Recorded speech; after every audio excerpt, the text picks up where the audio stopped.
Secretary to the Governor General. Bill assented to on Wednesday, December 10th, 2025, an act for granting to His Majesty certain sums of money for the federal public administration for the fiscal year ending March 31st, 2026. Bill C-17. J'ai l'honneur d'informer la Chambre qu'une communication. I have the honor of informing the House that a communication has been received dated December 10th, 2025. Mr. Speaker, I have the honor to inform you that the Right Honourable Mary Simon, Governor General of Canada, has granted royal assent to the bill mentioned in the schedule to this letter on December 10th, 2025 at 5 p.m. Cordially, Secretary to the Governor General, Ken McKillop. And the schedule reads as follows. The bills having received royal assent on December 10th, 2025, an act granting certain sums to His Majesty for the administration of the federal government for the fiscal year ending March 31st, 2026, Bill C-17. Déclaration de député. Statements by members. The Honourable Member for Scarborough, Agincourt. Mr. Speaker, during the Advent season, the themes of hope, peace, joy, and love guide meaningful reflection and provide a unique opportunity for spiritual renewal as we await Christ's birth. Earlier this week, I had the pleasure of hosting Christmas on the Hill. Our caucus welcomed guests from across the country to celebrate the season with music, faith, food, and fellowship. I am proud that our Charter of Rights and Freedoms protects the freedom of expression and the freedom of religion. Yes. I want to wish people from my riding of Scarborough, Agincourt, and across Canada of all faiths the happiest of holidays. Happy Hanukkah, happy Kwanzaa, and the very Merry, Merry Christmas. The Honourable Member for Bruce Grey, Owen Sound. Mr. Speaker, I want to pay tribute to the victims of a tragic vehicle accident. On November 11th, 3 high school students, Tyson Varley, Damon Davis, and Haley Kepper from John Diefenbaker Senior School in Hanover, ages 15 to 17, lost their lives in a devastating crash on the rural road between Hanover and Durham. A 4th student, Landon Price Hillier, was critically injured and airlifted to the hospital. Damon, he loved to be loud and do things his way, but under that tough exterior laid a little boy with a huge heart. Haley, she loved her dog Bella and her mismatched socks. Tyson, he was well known for his love of cars and tinkering with them. He knew well how to make and fix things. This unimaginable loss has shaken the entire community of Hanover and surrounding areas. On behalf of all the constituents of Bruce Grey Owen Sound, I send my deepest condolences to the family, friends, and communities grieving this heartbreaking loss. May Damon, Haley, and Tyson rest in peace, and may their loved ones find strength and comfort in the days ahead.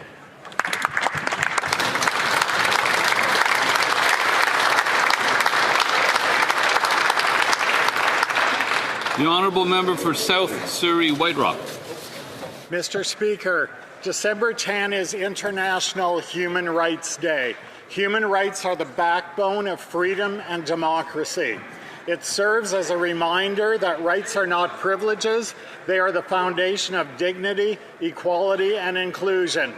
This year's theme, Human Rights, Our Everyday Essentials, speaks to the truth that these principles are not just ideas on paper, they shape how we live, work, and treat one another. Canada is seen as a global leader in advancing human rights.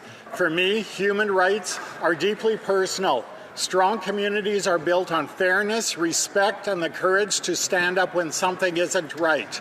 These values guide me every day as a member of Parliament and as a Canadian. They mean ensuring every person can live without fear, discrimination, speak freely, and be treated with dignity.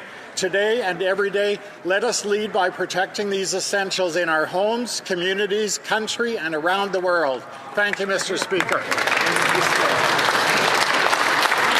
L'honorable député de Montmorency. The Honourable Member for Montmorency, Charlevoix. Today I'd like to pay tribute and thank an individual who has an organization rather that has left an incredible legacy for our region by supporting people like Guy Dallaire, and you've remained a true PQer and remained a member of the PQ until age 97. You've always defended that which defines us, our French language and our unique culture, and Quebec's essential place as a cornerstone in Canada. Your memory continues to inspire me. It's with great pride that I announce that your name was mentioned in Parliament here to underscore your contribution.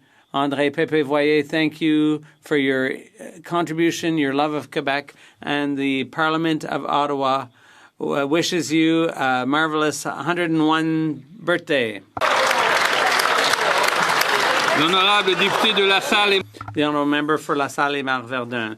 Mr. Speaker, as my first year in this place draws to a close, I'm proud of what we've accomplished together, our first budget, and our support for major projects like Nouveau Monde Graphite. Holiday season as a member of Parliament, and let's just say it's not quite what I'm used to. Most year I'd be home trying and failing to get my Christmas light to work. Instead, I'll be at Maison d'Entraide Saint-Paul-et-Aymar sharing a warm meal with the community. D'habitude, normally I'd be running around buying last-minute Christmas gifts, but this year I'll be handing out holiday baskets with the Saint Vincent de Paul. Instead of spending an evening wrapping gifts, I'll be proudly attending the 55th biannual review of the 796th La Salle Legion Air Cadet Squadron. Mr. Speaker, if this is what holiday look like as an MP, I'm grateful every moment. I wish every member of this place and everyone in La Salle et Marc-Verdun a very happy holiday season. The honourable member for Mission Matsky Abbotsford. Mr. Speaker, communities across the Fraser Valley and the interior are under evacuation orders as rising waters threaten homes, farms, and critical infrastructure. The border is shut, highways are closed, supply chains disrupted. The 2021 floods taught us hard lessons, yet today we find ourselves confronting the same vulnerabilities. Our roads, dikes, and drainage systems remain inadequate to withstand the realities of changing weather patterns. These failures put lives in our economy at risk. I call upon the government to take immediate and decisive action. We must invest in modern, resilient infrastructure, strengthen emergency preparedness, and ensure that rural and agricultural communities are not left behind. The cost of inaction will far exceed the cost of prevention. British Columbians deserve a plan that protects them, not just for today, but for the future. So I implore the Minister of Infrastructure to act on the request from Abbotsford and other vulnerable communities. We must prioritize investment in flood protection to safeguard our food supply and national supply chains. British Columbia matters. We need action. The honourable member for South Shore St. Margaret. Mr. Speaker, as the season slowly gentles on South Shore St. Margaret's land, there's a warmth across our villages that only we understand. From Lunenburg's bright storefronts to Cape Sable Island's cold sprays, our communities shine brighter than the shortest of winter days. The lobster boats are twinkling as they head out on the dawn, and the families gentle gather as the holiday lights come on.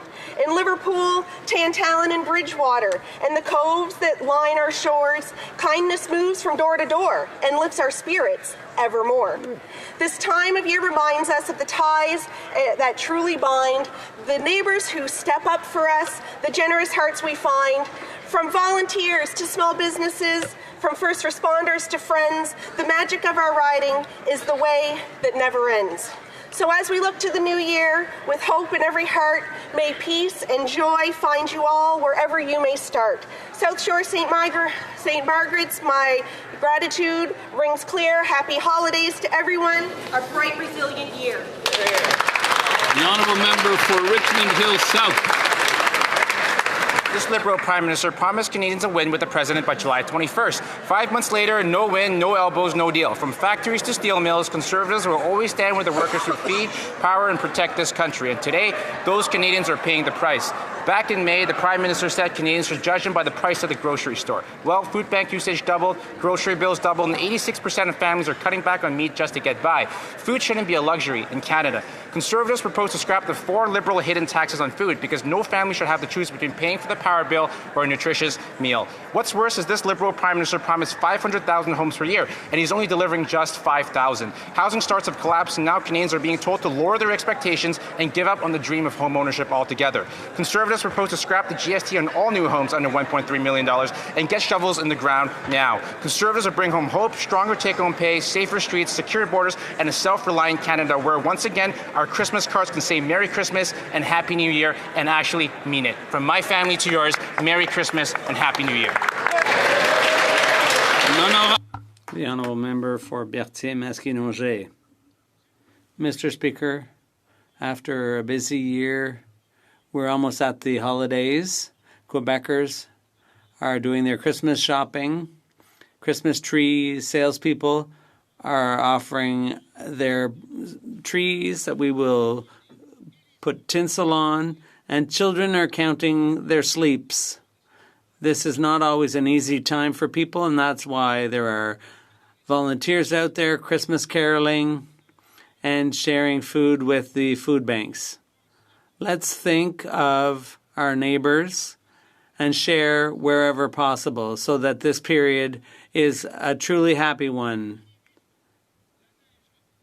The snow is covering Quebec with its white blanket. It's cold, but our hearts are warmed. On behalf of the Bloc, I wish everyone a Merry Christmas, Happy Holidays, and a happy 2026 that lives up to our aspirations. Honourable Member for Willowdale. Mr. Speaker, as we bring this year to a close, I'd like to take this opportunity to wish all my constituents in Willowdale the most joyful of holidays and a wonderful and exceptional year ahead. The residents of Willowdale appreciate full well that Canada stands at the cusp of a defining moment. So allow me to reassure them that our new government has been moving at an unprecedented scale. We are undertaking some of the most ambitious nation-building efforts in generations, renewing essential infrastructure, driving clean energy and critical mineral projects forward at unprecedented pace, and accelerating home building throughout our beautiful country. These initiatives demonstrate the urgency with which we are acting to meet the needs of Canadians today and stand as a testament to our commitment to strengthen the foundations of our economy for tomorrow. Allow me to conclude by wishing all the wonderful individuals working in Parliament, and indeed all the members of this House, the happiest of holidays. May we all return determined to build Canada strong. Thank you, Mr. Speaker. The Honourable Member for Kamloops, Thompson-Nicolai. For a decade, Liberals have dismantled criminal laws, gutted jail sentences, and allowed gangs and extortionists to rule our streets. Since 2015, violent crime is up nearly 55%. Sex assaults have surged over 75%. Gun crime has skyrocketed 130%, and extortions have exploded 330%, Mr. Speaker. Conservatives have put forward many solutions, among them reverse Liberal bail and bring in jail, not bail, listing the Bishnoi gang as a terrorist entity. Take urgent action on extortion from Surrey to Brampton. Fire the embattled public safety minister whose gun buyback scheme will only punish law-abiding hunters and farmers. Use all legislative tools to ensure that child sex predators are receiving the worst punishments possible and properly punish intimate partner violence once and for all. Together, Conservatives will repeal reckless Liberal policies, put victims first, and restore safety to our streets. The Honourable Member for St. Boniface St. Vital. Boniface St. Vital, the First Minister of Northern Affairs and the first Indigenous cabinet member from Manitoba, the Honourable Dan Vandal, is in the gallery today with his wife Brigitte. Here.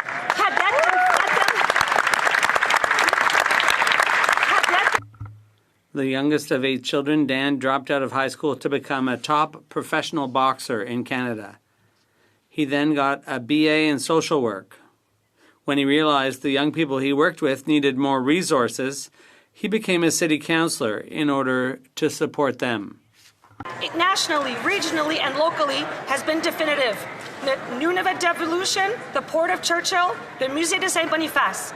He is deservedly proud of the work the Government of Canada did to make real progress and investments in reconciliation when he was an MP and minister. To many of his former staffers, he is still the boss. To his family, he is the devoted pépère. Pour moi...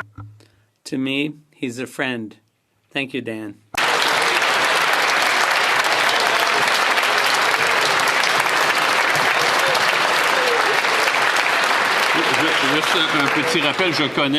Just a reminder, I know the person we're talking about, but we're not allowed to refer to the presence in the galleries of any particular individual. For Calgary Nose Hill.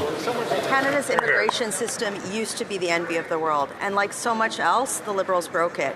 Public support for immigration has collapsed as too many newcomers, too fast, made housing unaffordable, healthcare unavailable, and youth jobs impossible to find.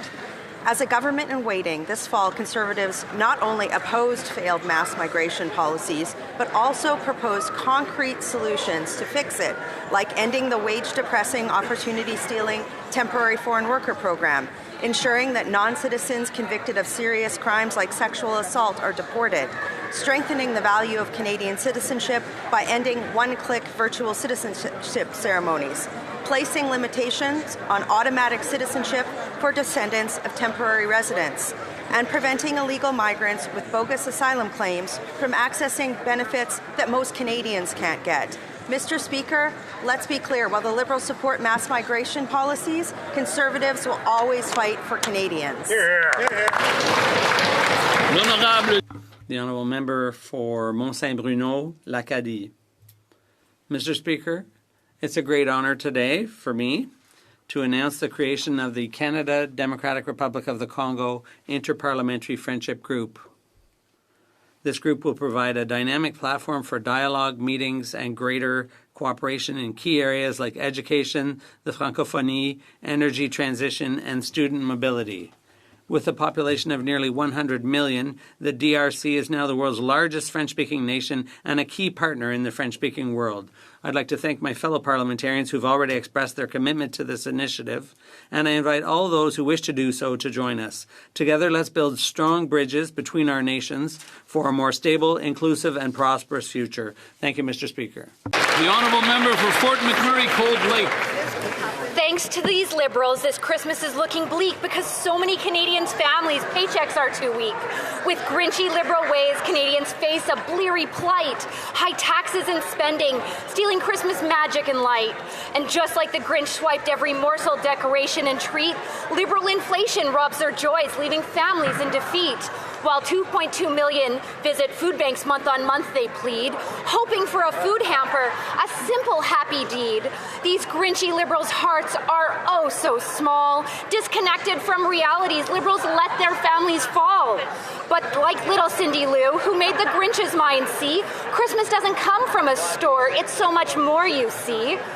So our ask is simple, a change we hope they make. Listen to Conservatives for Canadian families' sake. Bring back affordability, let their hearts grow in size, and bring back Christmas joy right before our very eyes. The Honourable Member for Cardigan. Mr. Speaker, I'd like to take a moment to acknowledge my family joining me in Ottawa today. Thank you for your love and support. And a special shout out to my sister, happy birthday. I want to extend my warmest holiday wishes to everyone across the Cardigan riding, Prince Edward Island, and indeed Canada. Especially to those volunteers and those working essential services throughout the holidays who are keeping our community safe, healthy, and supported. And to our farmers who work every day of the year to provide homegrown, nutritious food for Canadians and the entire world. And a very special thank you to our dairy farmers who ensure Santa has fresh milk to go with the cookies. This season reminds us of the strength we find in family, the support in community, and the progress we make when we come together for Canadians. When members of this House work with that same spirit, we can build Canada strong. To all members of this House, happy holidays and joyous Noel. Oral questions. Questions orales. The Honourable Leader of the Opposition. Merry Christmas, everyone. Merry Christmas. It's the holiday season. It's a time of hope, and obviously the Conservative Party is the party of hope. And so we are sharing that hope with everyone today. But for too many people, life has become too expensive. There are single mothers and seniors who can't buy food, and the Prime Minister is threatening Canadians with a new increase in the gas tax, which will increase the cost of food. Will the Prime Minister, before Christmas, announce that he's going to cancel these hidden taxes on groceries so that Canadians can have hope to eat well? The Honourable Government House Leader. Mr. Speaker, the Conservative Party, listen, there's nobody who calls that the party of hope. But in this holiday season, I would like to wish even to the Grinchy Leader of the Opposition a very Merry Christmas, and the same to the entire Conservative caucus. I hope that they'll stop imagining taxes that don't exist, taxes that have never existed and never will exist for Canadians. We're going to offer support to all Canadians. Merry Christmas, Mr. Speaker. The Honourable Leader of the Opposition. Mr. Speaker, I had hoped that the Prime Minister was going to be here for once to defend. Even if it's Christmas, we can't allow ourselves to go against the rules. I'll have to take a question away from the Leader of the Opposition, and I'm sorry to do that, particularly at this time of the year. The Honourable Leader of the Opposition. What the hell? I just was hoping that for once he would defend the cost of living, which is going up because of the taxes that they're imposing on groceries. But it's not just that. There's also crime. The Liberals are blocking their own bail law. The Conservatives have moved motions 17 times in the last 2 days to get that bail law to be able to move forward. And the Liberals have caused these problems by freeing criminals with Bill C-75 before Christmas. Will they allow us to move forward their own law to reprove the damage they've done? The Honourable Government House Leader. Mr. Speaker, just because it's the holiday season and everyone is feeling generous, well, Mr. Speaker, just because of that, you can't twist the facts. The Conservatives spent September, October, November, and December blocking the most ambitious crime-fighting agenda in the history of Canada, Mr. Speaker. And now, at the last minute, on the very last day, all of a sudden, they want to change everything, rearrange everything. We have bills for bail. We have bills to fight hate. We have bills to fight violence and extortion, Mr. Speaker. The Conservatives need to get out of the way. Opposition. Mr. Speaker, let me wish everyone a Merry Christmas, the time of hope. And of course, Conservatives are the party of hope. And we share that hope right across the House of Commons. As I do with the Prime Minister, inviting him to stand up. But unfortunately for many Canadians, it's the time of Liberal inflation. As they go down the grocery aisles, they see the costs of food rising before their eyes. As the Prime Minister increases hidden taxes on the cost of making and selling food. A 7 cents a litre gas tax he plans for the new year. Will he rise today and give Canadians some hope by announcing he's reversing that latest Liberal tax hike? The Honourable Minister of Jobs and Families. Well, Mr. Speaker, rather than focusing on imaginary taxes like the opposition, we stay focused on helping Canadian families, and it's why Canada Child Benefit checks will be delivered early this year, Mr. Speaker. Early this month so that families can have the money when they need it most as they get ready for a happy holiday and Merry Christmas, Mr. Speaker. We're focused on supporting Canadians and Canadian families, something that I would hope a party that talks about hope would want to do. Honourable Leader of the Opposition. Mr. Speaker, the member might be suggesting that her own government department is imagining things again. I'm reading right here from the Environment Department's, quote, impacts of the CFR on gasoline and diesel prices.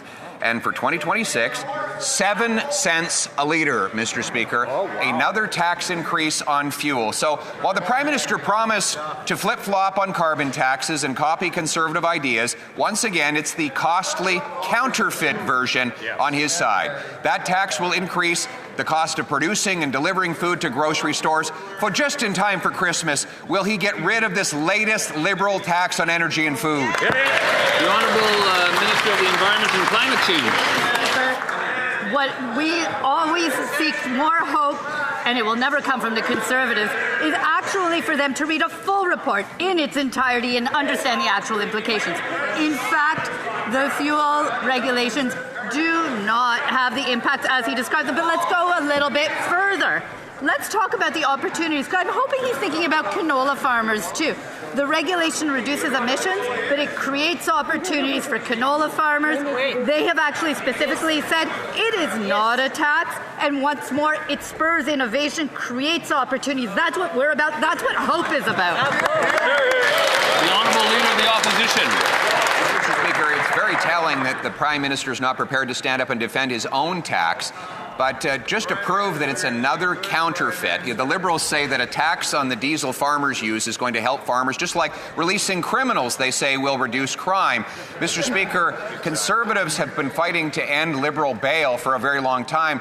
The Liberals pretended to agree with us introducing a watered-down bail bill, but now they're blocking their own bill. Yes. Conservatives have moved 17 times to push the bail bill forward, and 17 times Liberals have blocked it, not 1 second of study at their own Justice Committee. Will they get out of the way so that we can scrap Liberal bail and bring safety by Christmas? The Honourable Government House Leader. Well, Mr. Speaker, that leader lives in a bit of a parallel universe if he thinks that we are the ones in the way of the most ambitious crime-fighting agenda that has been presented to this Parliament ever. Mr. Speaker, the Conservatives are blocking progress on bail reform. They are blocking progress on immigration reform. They are blocking progress against extortion, child pornography, against all manner of crimes, Mr. Speaker. Will that leader stand up right now, turn around, tell his caucus, get out of the way of the Liberals fighting crime? He's such a buffoon, man. 5 questions. I took one question away because the Honourable Member broke a rule. We're now going to l'Honorable Député de Saint-Jean. The Honourable Member for Saint-Jean.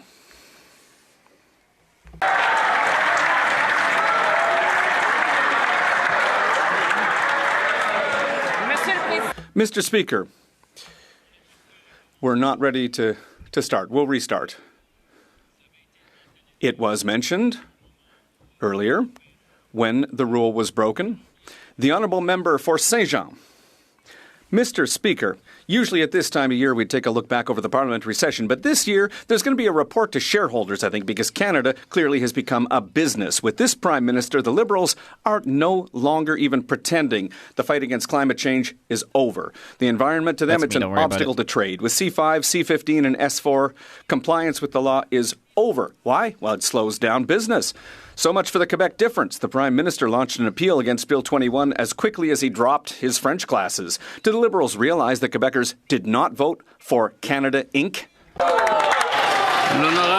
The Honourable Minister of the Environment and Climate Change. Mr. Speaker, Canadians voted to build a Canada that's not only strong, but also to make sure that we build it well, and that's what we're doing. We have committed to strengthen the industrial price on carbon. We have made a commitment to strengthen methane regulations. We have committed to continuing with clean electricity, particularly in Quebec, and that's going to continue. We will be doing the work that needs to be done. We are fighting climate change, and we are building a Canada strong. The Honourable Member for Saint-Jean. Mr. Speaker, the Liberals don't have a Prime Minister. They have a CEO. They're not listening to social priorities like healthcare, seniors, and their CEO isn't listening to the ministers. They have to resign to be heard, and they're not listening to voters with their conservative budget. They're not listening to Quebecers who voted for them out of fear of Donald Trump. And their attitude now to their relationship with Washington, to quote the CEO, who cares? The only difference is that a CEO in a private company with a deficit like this, they'd be fired. Will the Liberals remind their CEO that he's in a democratic parliament? The Honourable Minister of Government Transformation. Thank you, Mr. Speaker. If my colleague wants to talk about a record, we could talk about 180,000 jobs created in the country over the last 3 months. We could talk about the employment rate that's been going down month over month. Major investments like just this week, $19 billion, Microsoft in Canada. We can also talk about inflation that's within in the Bank of Canada's targets. And what's the Bloc's record, Mr. Speaker? No asks for culture, no asks for the environment in the budget, and they even voted against the National School Food Program. They voted against investments in culture, Mr. Speaker. They voted against social programs for Quebec. The Honourable Member for Repentigny. Mr. Speaker, do you know what's generational in the Liberal record? Well, it's their betrayal of climate, their abandonment of all their green policies for an oil deal with Alberta. According to the former Environment Minister, it's a fire sale. Their shift to oil is going to sabotage any chance of achieving our greenhouse gas reduction targets over the long term. They're sacrificing all the efforts that older Quebecers have made, everything they've done for the climate, and they're telling younger people, well, deal with the problems. When the Liberals talk about generational issues, is this the generational legacy they want to leave? The Honourable Secretary of State for Nature. Mr. Speaker, I don't think that we can talk about a betrayal. The strategy is changing, but the targets remain the same. We, as a country, are going to meet our goals. But we need to face the changing reality in the world today. We are modifying our strategies, but the vision remains the same, and that's building Canada, Mr. Speaker. Member for Calgary East. Before telling Canadians to judge them by grocery prices, the Prime Minister should have removed hidden food taxes, like the industrial carbon tax, the Liberal fuel standard, and the food packaging tax. The verdict's in, and it's very expensive. An average family of 4 will pay an extra $1,000 in grocery costs next year. In fact, weekly groceries have doubled under the Liberals from $160 a week to $340 a week. Do executives at Brookfield need to start lining up at food banks before this Prime Minister gives a damn about lowering food prices? The Honourable Secretary of State for Financial Institutions. Here we go with imaginary taxes again, Mr. Speaker. Mr. Speaker, if that leader actually cared about the economy, he wouldn't have spent the last 20 years in this House voting against it. On this side, we're not playing procedural games. We've been governing. We passed an historic budget to build our economy. They hid behind the curtains. The proof is in the pudding, Mr. Speaker. In the face of a trade war, our economy is growing. We've added 180,000 jobs in 3 months alone. I hope his heart grows 2 sizes big. He becomes more focused on affordability for Canadians. Let's get on with building the economy. Thanks, Mr. Speaker. The Honourable Member for Abbotsford South Langley. Speaker, the Liberals are failing Canadians on housing. They're breaking their promise of 500,000 new homes per year, and their fourth housing bureaucracy is a mess, with their independent budget watchdog confirming it will only build 5,000 homes per year. Buyers can't buy, sellers can't sell, and builders can't build. Yet the Liberals refuse to adopt our conservative plan to axe the GST on all new homes built under $1.3 million to boost building immediately. Why is that when the Liberals promise, things get more expensive every time and things stay same again and again? Great question. The Honourable Minister for Housing and Infrastructure. Thank you, Mr. Speaker. Well, I've got some good news to share with the House.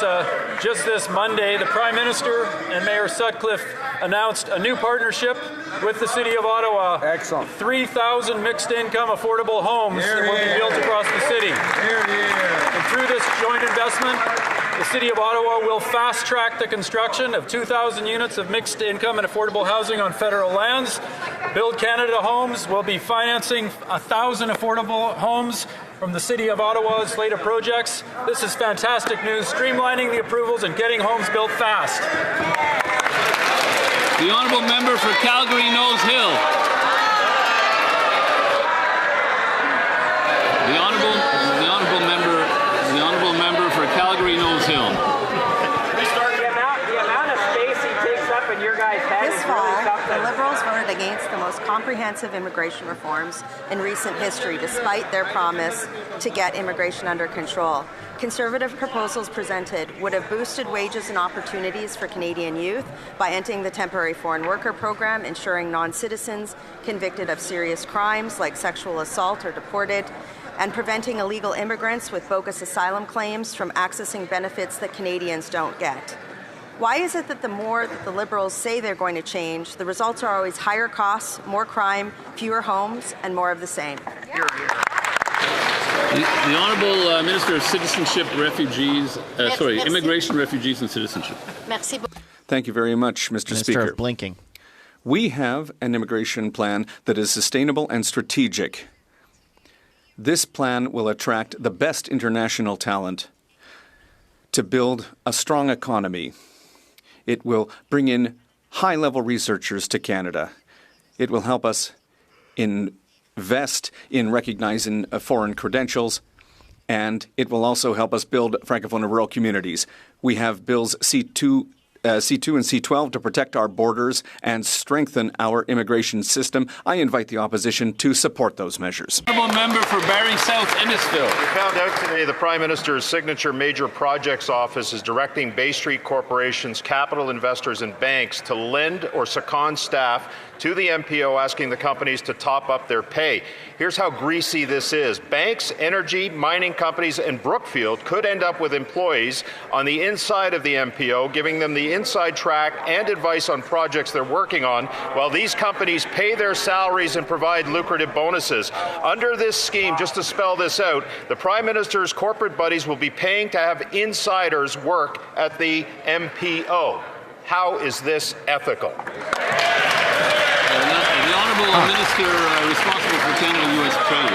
Mr. Speaker, on this side of the House, we want to thank our friend for his excellent conspiracy theory work. Mr. Speaker, we think that only the Conservatives would be shocked. Only the Conservatives would be shocked that quality women and men with experience in the private sector would step forward to work with a government that's going to build Canada strong, get major projects done. We're proud of the people that want to come forward and serve Canadians, and we regret that the Conservatives find that somehow a problem. The Honourable Member for Barrie South, Innisfil. Prime Minister's Bay Street buddies that are sounding the alarm, Mr. Speaker. If you're on Bay Street and you want a mine built, no problem, because you can pay to send an employee to the Prime Minister's major projects office to help you. Want a reactor built? No problem, because you can pay to send an employee to the Prime Minister's major project office to help you. Are you a large capital investor, say like, I don't know, Brookfield, and you want to fund a green project that pads the Prime Minister's portfolio? No problem, because you can pay to send an employee to the Prime Minister's major project office to help you. This is wrong, unethical, and corrupt. How is this happening? Minister. Harper attitude. Again, Mr. Speaker, on this side of the House, I remember being an opposition member of Parliament. I was very impressed with some of the quality people from Bay Street that former Prime Minister Harper recruited to serve as Chief of Staff in his office, for example. So it wasn't a scandal then when people with business experience could serve in the government. And we're proud, Mr. Speaker, we're proud that this government and this Prime Minister is able to recruit that talent to join the talented women and men in Canada's public service to get things done and to grow the Canadian economy. The Honourable Member for Leeds, Grenville, Thousand Islands, Rideau Lakes. While this Prime Minister and his government are looking to stack their major project office with corporate insiders and then have corporations send money to the major project office, Canadians are lined up at food banks in record numbers. Now, the firms paying those so-called top-ups to government employees are the same ones who are going to benefit from fast-track decisions made by the major project office. Why is it that the only pipeline that they're getting built is one that funnels cash from Bay Street to this Prime Minister's major project office? The Honourable Government House Leader. Mr. Speaker, several years ago, that member earned earned the nickname the Death Valley Well Driller. The Death Valley Well Driller is that lonely guy out in the desert who's gone looking for water and never finds it. And here he is, once again, winding up the big pitch, and it all ends in nothing, Mr. Speaker. Of course, there are talented men and women joining with the government. We're going to help build the country. We're going to build Canada strong, notwithstanding the naysayers and the Death Valley well drillers.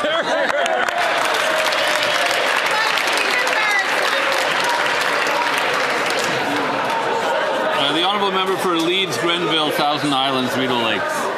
Mr. Speaker, we've seen the depths of the corruption from these Liberals, and we've seen it with these ministers, including those who sit in the front bench today, who've been found to have broken Canada's ethics laws. And this Prime Minister is the one who has the market cornered on shadow lobbying, and now it looks very much like he's inviting more of his Bay Street buddies to have the inside track and have Bay Street pay for access so that his government can fast-track their projects. Canadians are lined up at food banks, and Liberal insiders are lined up at the Prime Minister's front door. Why won't... The Honourable Minister of Natural Resources. Mr. Speaker, it's easy to dream up conspiracies about everything when you've never built anything. When you've never built anything. We should be proud that good, hard-working people from the business community want to come to this government and work to build this country strong. The Honourable Member for Côte-Nord, Kawawa-Chikamack, Nitassinan. Mr. Speaker, for Quebecers, the approach of the holiday season is a time of generosity towards those less fortunate.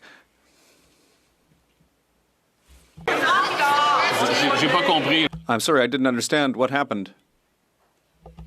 Il n'y a pas d'interprétation? There's no interpretation? No? Okay, we'll start again. The Honourable Member. Mr. Speaker, for Quebecers, the approach of the holiday season is a time of generosity towards those less fortunate. But for the Liberals, well, it's not so clear, because they're cutting $25 million in Quebec for help for people experiencing homelessness. Last Thursday, the minister confirmed that he's ending the Encampment and Crisis Response Program as of March 31st. How? In the middle of winter, can the government announce cuts to the fight against homelessness when the crisis has never been so serious? The Honourable Minister of Health. Thank you, Mr. Speaker. I would just like to note to my colleague across the way that the Government of Canada has put in place the Canada Dental Plan, which is having a major impact on the lives of Canadians. 6 million Canadians are already covered by this program, including the most vulnerable. Many people are able to see dentists and dental hygienists for the first time in their lives. I would invite my colleague from across the way and all colleagues to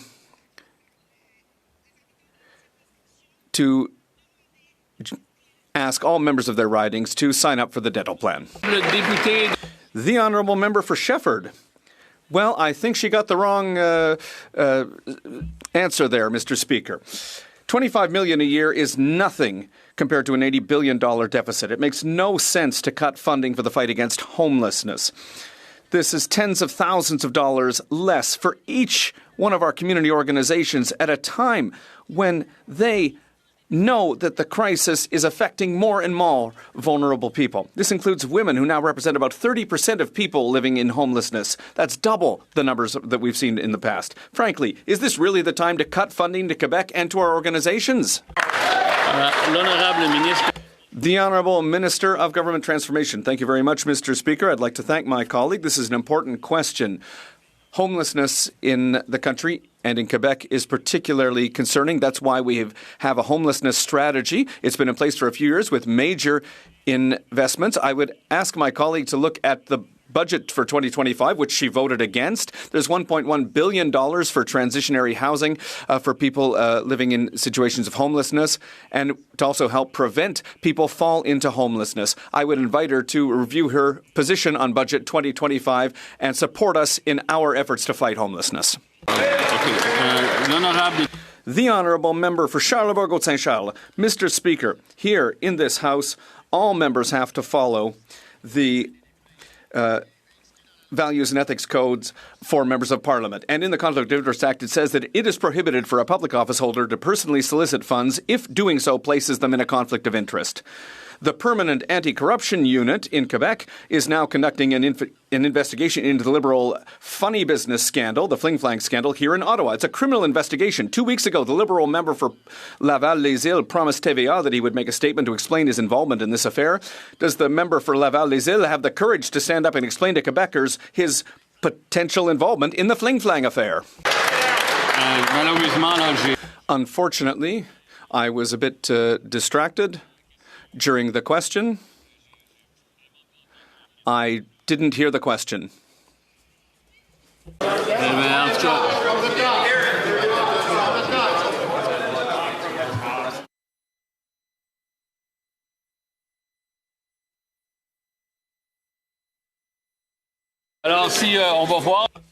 We'll see. I will listen again to the question this time.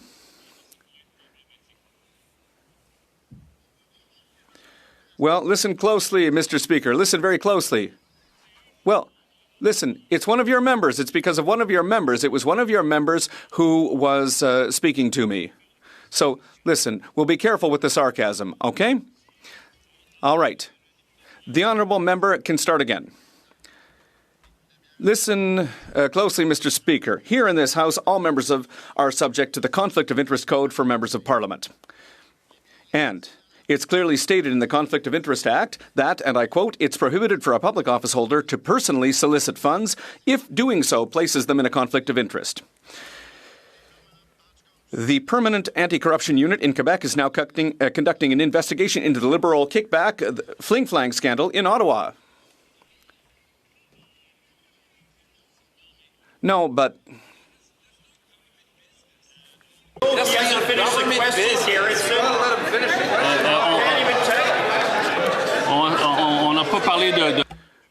we haven't spoken about a member of the government, a member of cabinet. It doesn't appear to me to be relevant to the administration of the federal government, but I will let the government choose to respond if it wishes. The next question, the honourable member for Charlebourg-Haute-Saint-Charles. Well, right now, the Permanent Anti-Corruption Unit is studying the Liberal Fling Flang scandal in Ottawa.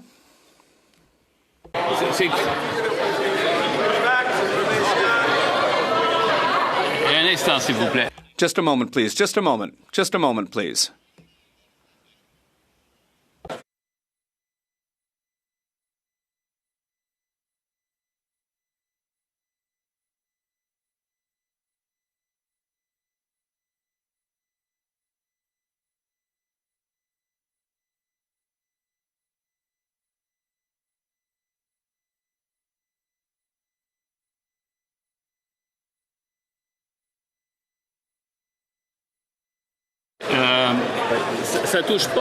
So this question doesn't affect the administration of the federal government.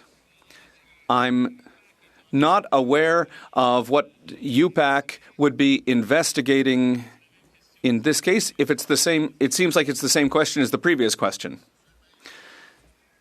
Mr. Speaker, I'll ask another question, Mr. Speaker, because the media is talking about this everywhere. The member for Laval-Les-Îles said to TVA that he would explain his involvement in this scandal, which is currently being studied by UPAC. But my question, Mr. Speaker, now is on the Prime Minister's decision to choose Mike Wiseman to become the next ambassador for Canada to the United States, knowing very well that Mike Wiseman has already said that he was the creator of the Century Initiative, which wants to see 100 million people in Canada in 2100.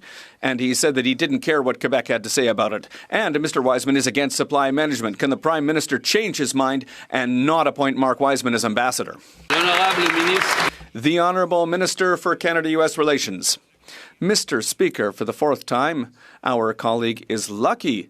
His question was in order this time, yet He has some challenges with the facts. He's talking about people who are not in the government, public policy that is not government policy. He knows very well that our government supports supply management. Under no circumstances will we negotiate supply management with the Americans. So despite what he's trying to do, we understand that the facts are still a bit loose here. Honorable député de Bellechasse-Etchemin-Lévis. The Honourable Member for Bellechasse-Etchemin-Lévis. Thank you, Mr. Speaker. Food banks are overflowing, but the Prime Minister seems to be living in another universe. While Canadians are struggling to put food on the table, this Liberal Prime Minister spent $736,000 taxpayer dollars on a private jet, Mr. Speaker, even though a perfectly good government plane was available for a third of the price. 86% of Canadians have to go without meat because they can no longer afford to buy it. When will he stop making us pay for his whims while the world goes hungry? The Honourable Minister. Thank you, Mr. Speaker.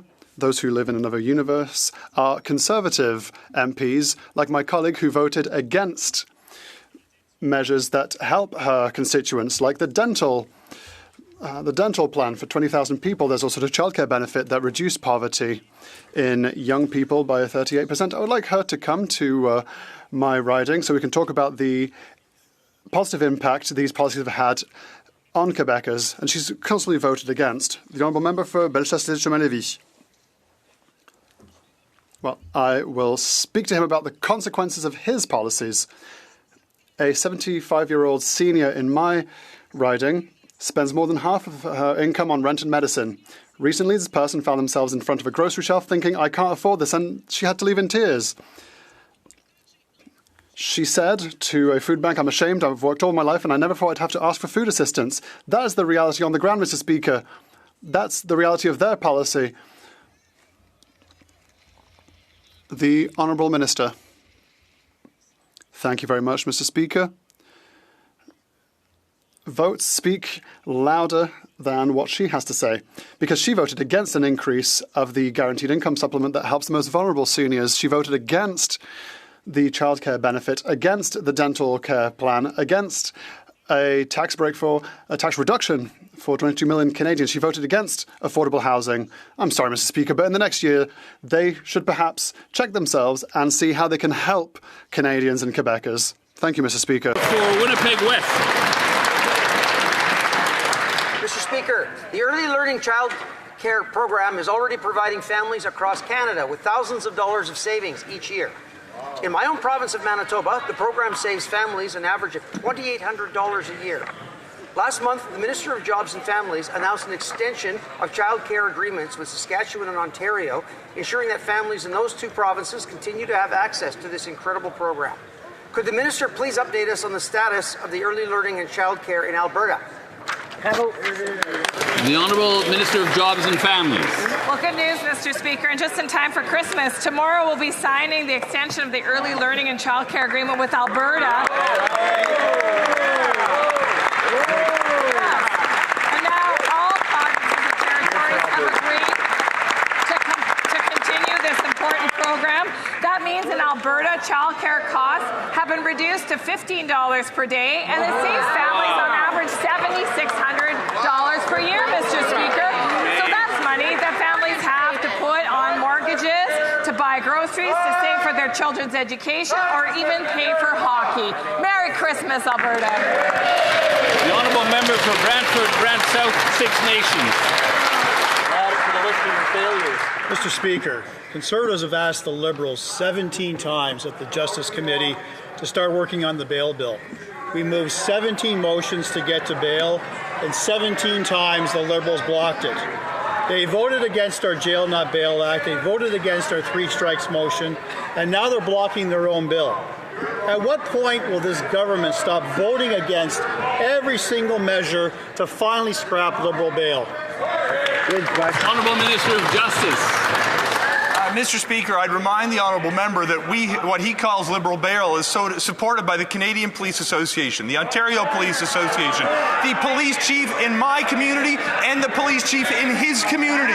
In fact, when his police chief showed up at committee, He urged all members, including the Conservative Party, to actually accelerate the process.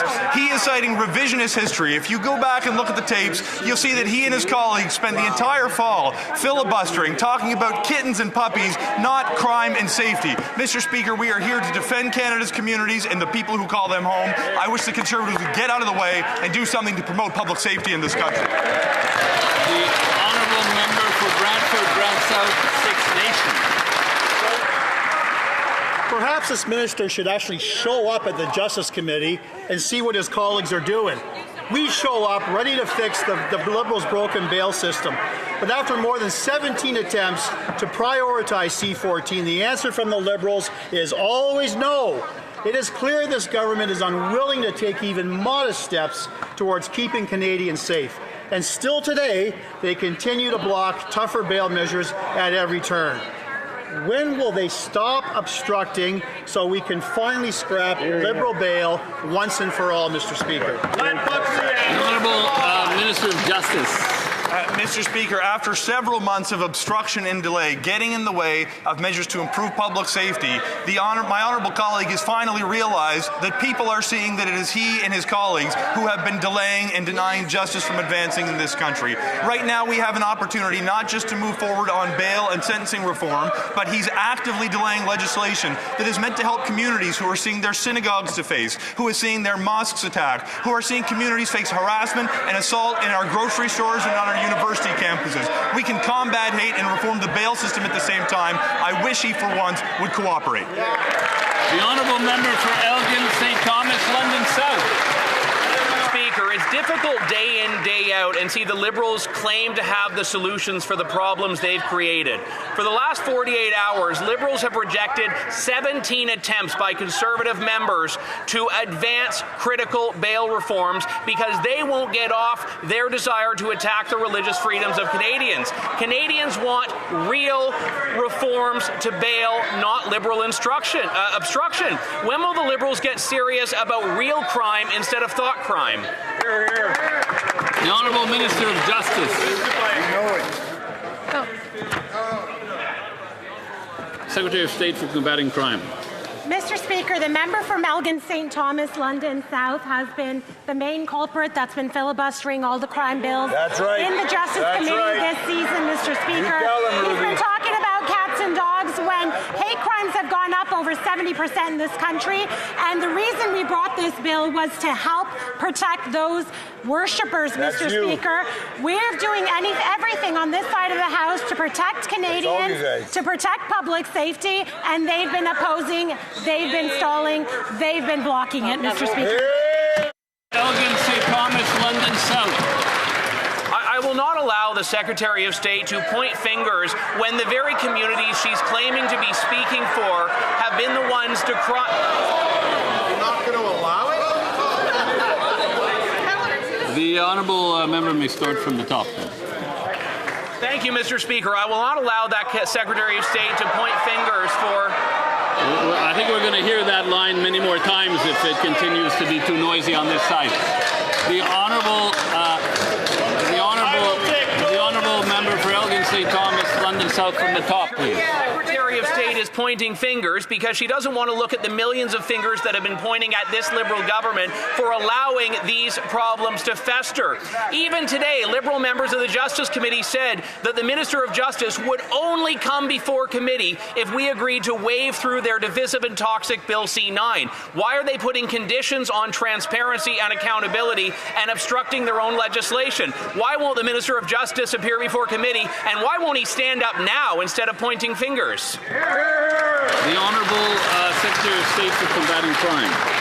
Mr. Speaker, it's just a fact that the member from Elgin, St. Thomas, London South has been blocking all crime bills in the Justice Committee since the beginning of this Parliament, Mr. Speaker. He's been talking about his pets instead of talking about the safety of Canadians, Mr. Speaker. But this is a clear pattern that we're seeing from the Conservatives, Mr. Speaker. They've been weak on crime since they've gotten here. They've been blocking the bail reform bill, Mr. Speaker. They've been blocking protections for peaceful worshippers, and they won't allow the police the powers they need to stop extortionists and pedophiles, Mr. Speaker. The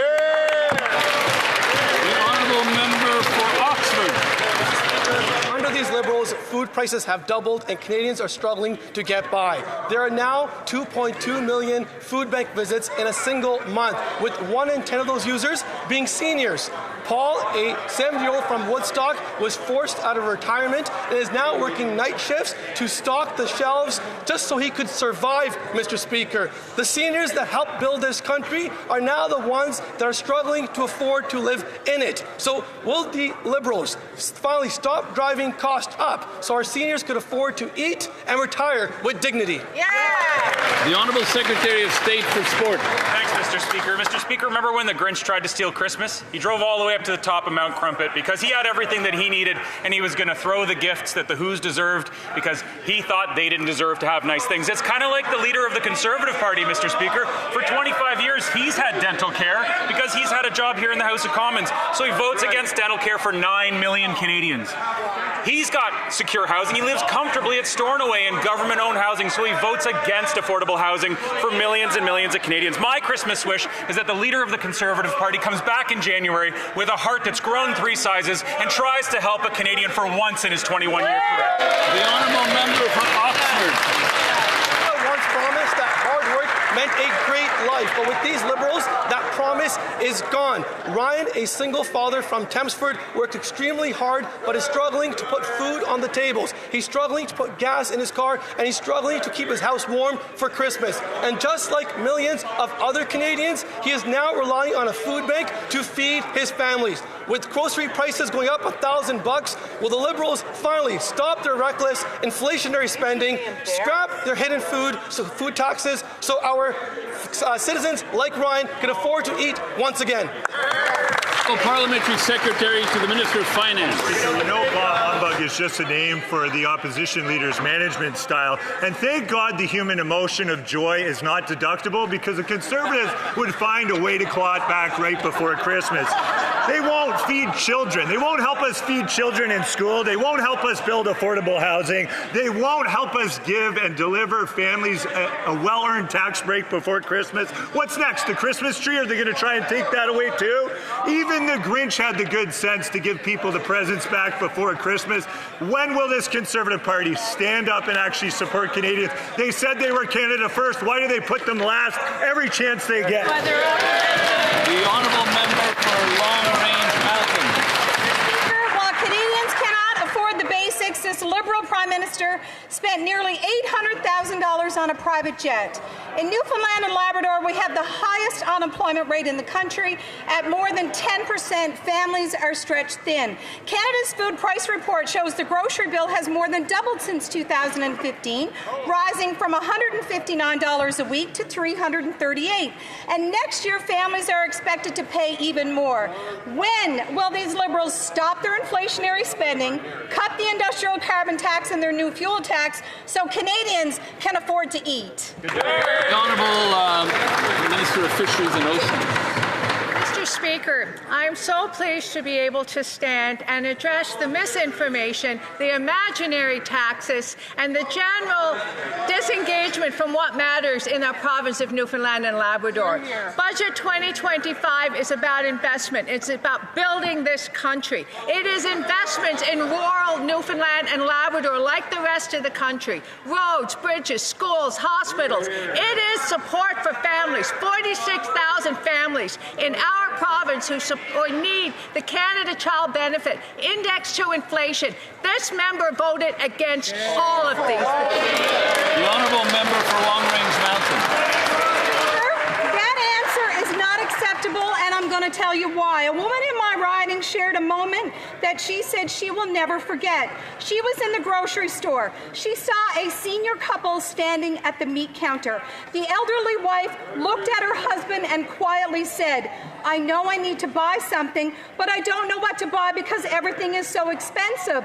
The woman who witnessed this exchange told me she went to her car and cried. She never thought she would see seniors in Newfoundland and Labrador struggling like that. When will the Prime Minister finally take these struggles seriously and make life affordable for the people in Newfoundland and Labrador? The Honourable Minister of Fisheries and Oceans. Speaker, I'm going to deal in facts. Supports for seniors are indexed to inflation. Housing supports help seniors find affordable places to live. Supports for families and communities in Newfoundland and Labrador. School food program, which another member from Newfoundland and Labrador called garbage, feeds children. $800 a year for a family of two in savings. On and on I can go, and on and on and on. The Conservative members vote against everything that supports families and seniors. The honourable member for Souris Mountain. Mr. Speaker, across Saskatchewan, families are being crushed by soaring grocery prices. I recently spoke with a family farm, people who feed this country and the world. Yet after paying their bills, they now rely on a local food bank to get by. This should never happen in a country like Canada. And this Liberal government should be ashamed that there are now 27 cases of scurvy in Saskatchewan because people cannot afford healthy food after 10 years of Liberal inflation and higher taxes. How does this government defend a record where farm families need food banks and Canadians are now being diagnosed with scurvy? Good question.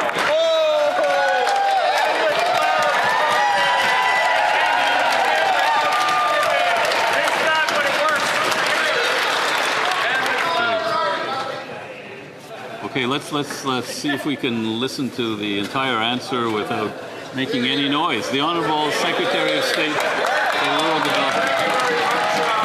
Speaker, like any serious disease, this government will respond to it.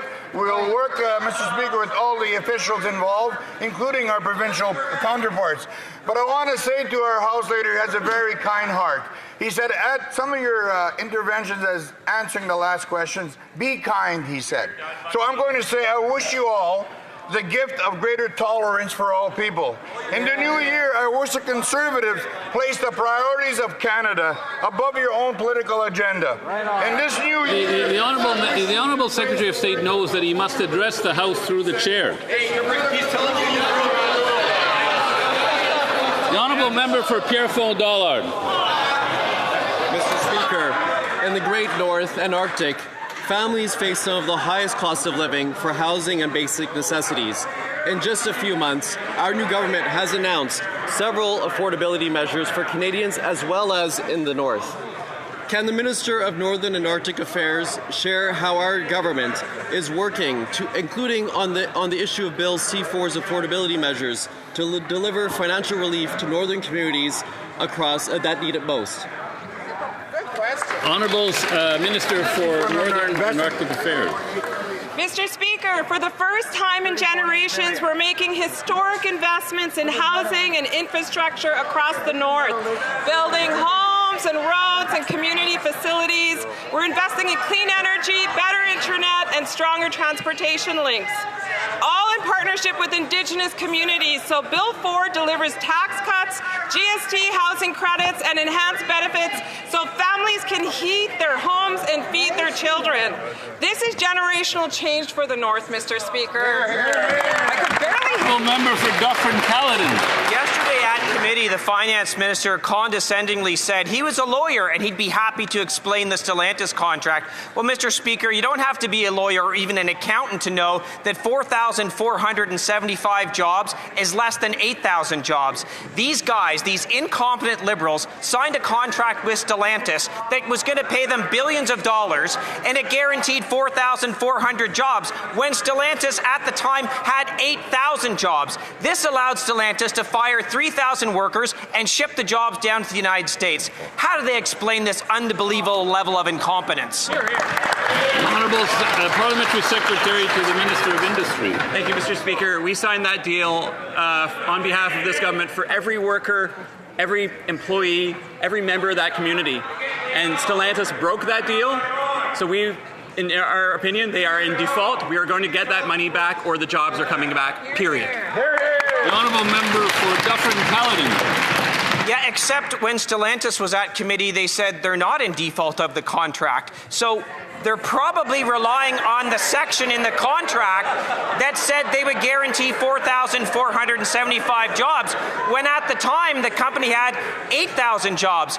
4,475 jobs is about 3,500 less than 8,000. I know that's hard for these Liberals to comprehend, and that's why they feel like when they fired 3,000 workers, they're not in default. And guess who benefits again from this?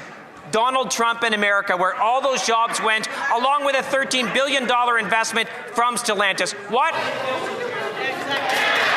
The Honourable Parliamentary Secretary to the Minister of Industry. Thank you, Mr. Speaker. Instead of repeating Stellantis talking points and talking points from south of the border, perhaps the party on the other side should be joining with us to agree that the company is in default, and they should be joining us in encouraging the company to come to the table and either return those jobs or give our money back. Period. The Honourable Member for Windsor-Tecumseh Lakeshore. Mr. Speaker, at Industry Committee again yesterday, the Finance Minister falsely claimed there were, quote, the strongest protections for auto jobs at Stellantis. Well, we all know the outcome of that, 3,000 job losses in Brampton and $13 billion of investment by Stellantis in the United States. The contract was so badly written that the job numbers were only, quote, aspirational with no penalties. How can the Liberals claim they're supporting auto workers when there are zero job guarantees in the contract? The Honourable Minister of International Trade. Speaking of jobs for the good people of Brampton, Ontario, this new government is making a record $2 billion federal investment for the new SMR energy project in Darlington, Ontario. This will create 18,000 new jobs.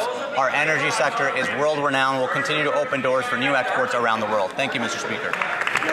The Honourable Member for Mississauga East, Cooksville.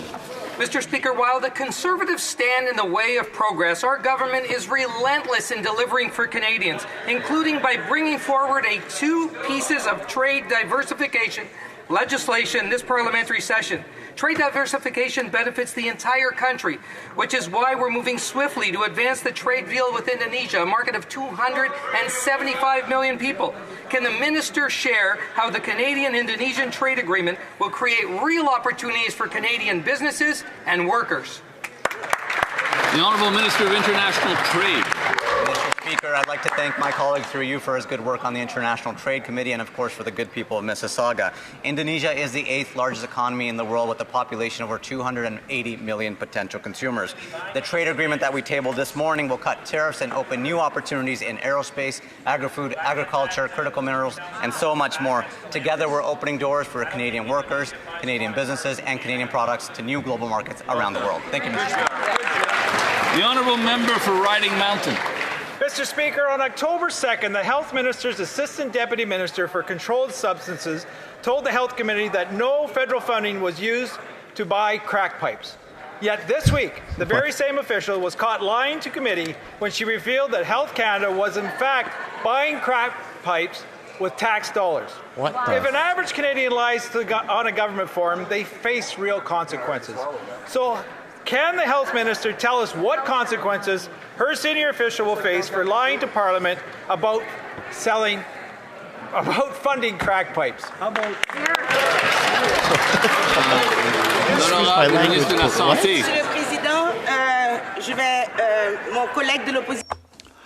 My colleague across the way knows full well that we don't fund any publicly served crack pipes. And he knows it full well because he keeps ragging on about it at committee. The honourable member for Nunavut. The Cowichan Nation Aboriginal title case is an important decision affirming First Nations rights. Let's be clear, this decision is not about taking land from private owners. The federal government must focus its efforts on reconciliation and honour of the Crown. Will the minister convene negotiations with all affected parties to ensure an orderly transition toward respecting the ancestral, spiritual, cultural rights of the Cowichan Nation? The Honourable Minister for Crown Indigenous Relations. Thank you, Mr. Speaker. Yes, we will continue to work collaboratively with all parties to uphold the principles of reconciliation, transparency, and legal responsibility. We remain available for dialogue with all parties involved. That involves British Columbia, the City of Richmond, Musqueam Indian Band, Tsawwassen First Nation, as well as the Cowichan. Thank you, Mr. Speaker. The honourable member for Winnipeg Centre. Mr. Speaker, the Liberals are promising massive profits to resource extraction companies by fast-tracking projects on Indigenous lands while investing nothing in community safety. Violence against Indigenous women and girls spikes around man camps, including sexual assault, trafficking, and child sexual exploitation, a reality that was confirmed in the National Inquiry into Missing and Murdered Indigenous Women and Girls. Yet this year's budget offers zero. Do our lives matter, Mr. Speaker, or is this government going to turn their back on us yet again? The Honourable Minister of Crown Indigenous Relations. The crisis of missing and murdered Indigenous women and girls is unacceptable, and our government is taking concrete action. Through the National Action Plan and the federal pathway, we are funding new shelters and safe spaces, supporting Indigenous-led safety programs, improving policing standards, and advancing culturally grounded services for families and survivors. We know progress must be faster. We will continue working directly with Indigenous partners to implement the calls for justice and deliver real, measurable change. This is our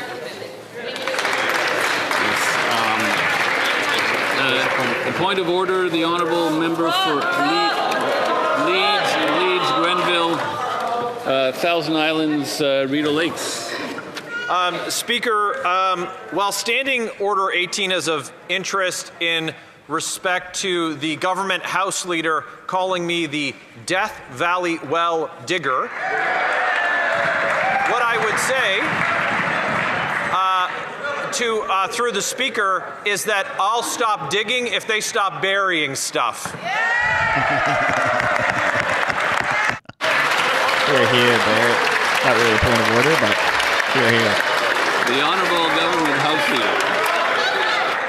Mr. Speaker, for the record, it is Death Valley well driller. I think this is debate. L'honorable député de Berthier. The honourable member for Berthier-Masquinongé. Thank you. I have a point of order, Mr. Speaker. With all due respect, regarding the Conservative Party questions that were refused earlier. First of all, Mr. Speaker, again, with all due respect, I believe that questions can be legitimate if they are raising concerns about people that have previously been members in this House. May I speak? May I? Yes, we have to listen to what the member says. We have to listen to the reasoning behind the point of order. The honourable member for Berthier-Masquinongé. Thank you. Let me start again, Mr. Speaker. If we raise questions about people who have been previous members here or federal employees, so without accusing anyone, we believe that it is fully legitimate for members of the Bloc Québécois to raise these questions here in this House, especially because the UPAC is currently carrying out an inquiry. And if that inquiry were to lead to the conclusion that federal members were involved, I think that could be relevant, the results of the anti-corruption unit's investigation in Quebec. That's the first thing. Now, the next thing, if I can get the attention of the House, please. The honourable member for Berthier-Masquinongé. Yes, I would like the member to continue so I can follow his logic. I will now move on to my second point. Members of the Bloc Québécois tried in good faith to clarify that point. And we had questions about this, and we wanted to know whether relevant answers could be provided. Well, on the second point, I have already made a ruling on that. I did that earlier this week. The questions need to be in order, but I don't have any control on the answers provided. That is according to the practices of this House. Yes, again, with all due respect, I think we should reconsider that, because in the standing orders, it is stated that answers must be related to the question. But that's not always the case, and that doesn't make sense to me. In my opinion, if limits are being placed on this side, they should be placed on the other side as well. Or we allow these relevant questions to be asked. Well, I already ruled on the second aspect, and on the first aspect, well, in my personal opinion, and I will reflect on this issue, but the member's interpretation of this matter is so broad that almost anything could be included in this category of being relevant to the federal administration. No, it is. I mean, this is very simple. There's the old Liberal MP, Rodriguez, who resigned as a member of Parliament, is now the Liberal leader for Quebec, the Liberal Party leader, and is being investigated for corruption. So it's very relevant to the government because he was a previous member. Any other points of order before continuing? No? It being 3:18, the House will now proceed to the taking of the deferred recorded divisions on the motions at report stage of Bill C-12. Call in the members.